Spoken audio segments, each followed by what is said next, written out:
Hi friends, இது நம்ம YouTube சேனலோட ஃபஸ்ட்டு வீடியோ. ஃபஸ்ட்டு வீடியோ ஸ்வீட்டாக ஆரம்பிக்கலாம் அப்படின்னு. இன்றைக்கி சிம்பிளான ஒரு ஸ்வீட் ரெசிபி தான். ரவா கேசரி. ரவா கேசரி பிடிக்காதவங்க யாருமே இருக்க முடியாது. நம்ம எந்த ஃபங்க்ஷன் போனாலும் முதல்ல நமக்கு இதை தான் வைப்பாங்க. ஃபஸ்ட்டு இதுக்கு என்னெல்லாம் தேவையான இன்க்ரீடியன்ட்ஸ் அப்படிங்கிறத நான் சொல்லிடுறேன். அதுக்கு கலர் பவுடர் நான் தண்ணியில் மிக்ஸ் பண்ணி, அதாவது கேசரி பவுடர் மிக்ஸ் பண்ணி வச்சுருக்கேன். கீ வேணும். அதுக்கப்புறம் முந்திரி, அந்த உலர் திராட்சை எடுத்து வச்சுருக்கேன். அதுக்கப்புறம் பார்த்திங்க அப்படின்னா நான் 2 கப் ரவையில் தான் செய்கிறேன். 2 கப் ரவை, அப்புறம் சுகர். நீங்கள் எத்தனை கப் ரவை போடுறீங்களோ அதுக்கு 1.5 கப், அப்படி இல்லைன்னா 2 கப் நீங்கள் சுகர் போட்டுக்கலாம். நான் கொஞ்சம் கம்மியாக தான் போட்டிருக்கேன். உங்களுக்கு அதிகமாக வேணும் அப்படின்னா நீங்கள் அதிகமாக சேர்த்துக்கலாம். கேசரி பவுடர் லைட்டாக நீங்கள் தண்ணியில் கரைச்சி வச்சுக்கோங்க. இல்லைனா நீங்கள் கரைக்கும் போது திப்பி திப்பியாக எரியும். ஃபஸ்ட்டு நீங்கள் அடுப்பு பற்ற வச்சுட்டு நெய்யில் ரவையை நீங்கள் எப்போவுமே வறுத்து வச்சுக்கோங்க. நீங்கள் வறுத்த ரவை வாங்கினாலும் சரி, வறுக்காது வாங்கினாலும் சரி, நீங்கள் வறுத்து வைக்கும்போது உங்களுக்கு அதுக்கப்புறம் கேசரி பண்ணும்போது உங்களுக்கு நல்லா சாஃப்டாக வரும்.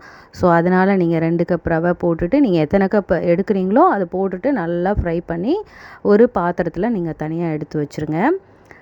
கப்பில் நீங்கள் எந்த கப்பில் எடுத்தீங்களோ அதுலேயே நீங்கள் எடுத்து வச்சுக்கலாம். அதுக்கப்புறம் என்ன பண்ணணும் அப்படின்னா, நல்லா வறுத்துருங்க. பொன்னிறமாக வர வறுத்துட்டு ஒரு பாத்திரத்தில் நீங்கள் மாற்றி எடுத்து வச்சுக்கோங்க. நல்லா பொன்னிறமாக இருக்கணும். அப்போ தான் கேசரியும் நம்மளுக்கு டேஸ்ட்டாக இருக்கும். அதுக்கப்புறம் நீங்கள் மறுபடியும் நெய் விட்டுட்டு கேஷ்யூவையும் உலர் திராட்சையும் நல்லா ஃப்ரை பண்ணி எடுத்து வச்சுக்கோங்க. அதையும் நல்லா பொன்னிறமாக வர நீங்கள் எடுத்து வச்சுக்கோங்க. உங்களுக்கு வேணுங்கிற அளவு நீங்கள் போட்டுக்கலாம். அதிகமாக வேணும் அப்படின்னா அதிகமாக போட்டுக்கலாம். சிலர் நிறைய போட்டு சாப்பிடுவாங்க. சிலர் கம்மியாக தான். உங்களுக்கு வேணுங்கிற அளவு இது சேர்த்துக்கலாம். இதுக்கு இவ்வளோ தான் சேர்க்கணும் அப்படின்லாம் கிடையாது. நீங்கள் எவ்வளோ வேணுமோ அவ்வளோ நீங்கள் சேர்த்துக்கோங்க. அதையும் அந்த பவுலில் நான் எடுத்து வச்சுக்கிட்டேன். நீங்களும் அதே மாதிரி எடுத்து வச்சுக்கோங்க. பார்த்திங்களா, வறுத்தது எல்லாம் வறுத்துடுச்சுன்னா, ஏலக்காய் ஒரு 3 எடுத்திருக்கேன். அப்புறமா அதை இடித்து நான் வச்சுக்கிட்டேன். நீங்கள் மிக்சியில் போடுறதுனா கூட மிக்சியில் போட்டு ஏலக்காய் நீங்கள் பொடி பண்ணி வச்சுக்கலாம். இப்போ ஒரு கப் ரவைக்கு 2.5 கப் தண்ணி ஊற்றணும். நான் 2 கப் எடுத்திருக்கேன். அதனால் 5 கப்பு தண்ணி ஊற்றுறேன். தண்ணி ஊற்றிட்டு நல்லா கொதிக்க விடணும். லைட்டாக அதுலேயும் கொஞ்சம் நெய் போட்டுக்கோங்க. நல்லா கொதிக்க விட்டுட்டு கவுண்ட் பண்ணி கரெக்டாக போட்டுக்கோங்க. ஒரு கப்பு எத்தனை கப் எடுக்கிறீங்களோ அதுக்கு 2.5 கப்பு நீங்கள் போட்டுக்கணும். நல்லா போட்டுட்டு அதுக்கப்புறம் அந்த கேசரி பவுடர் அதெல்லாம் போட்டு நல்லா மிக்ஸ் பண்ணிடுங்க.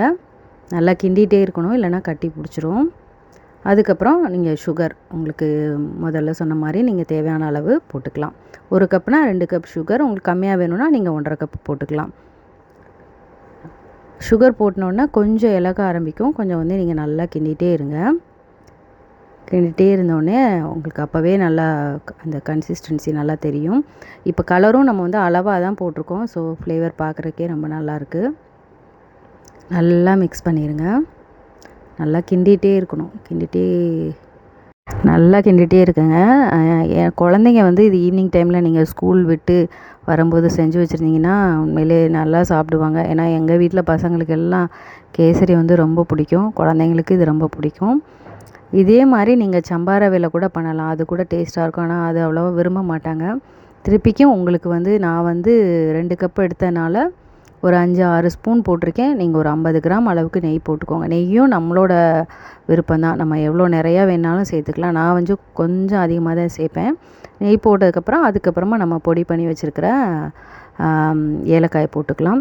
பாருங்கள், கரெக்டாக ஃபைனலாக பவுலில் எடுத்துட்டேன். பார்க்குறக்கே எவ்வளோ அழகாக இருக்குது பாருங்கள். நெய் வேணும்னா உங்களுக்கு எக்ஸ்ட்ரா சேர்த்துக்கோங்க, இல்லைனா நீங்கள் கம்மியாக கூட சேர்த்துக்கலாம்.